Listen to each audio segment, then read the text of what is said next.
So in a uniform electric field, so if we have a positive electrode at the top of the field, minus electrode, the field direction is where a plus would go, so plus would move away from plus towards minus, so it would look like this.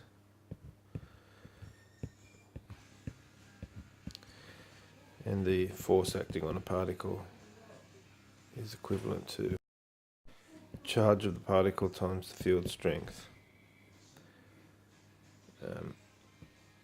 If it was a magnetic field, you'd have this type of situation. The charge of the particle velocity, the magnetic field strength. Okay, but this one is not a magnetic field, it's an electric field. And the electric field is given, the strength is given by the voltage divided by the distance. So distance between electrode and the voltage would be the difference. So 20 volts in this case.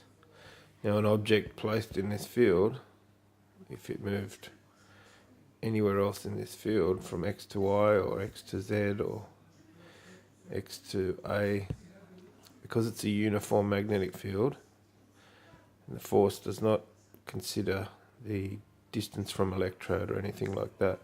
So moving from any one of these particles would experience the same force.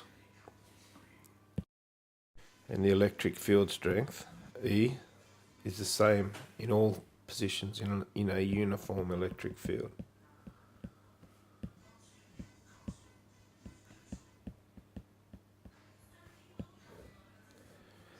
As you can see, all of the arrows are the same distance apart, so there's no stronger parts of the field. If it was a circular field, then we might consider out here is weaker than in here where they're closer together. So it's stronger here. Okay, in this field, the same field strength is experienced by particles in all positions.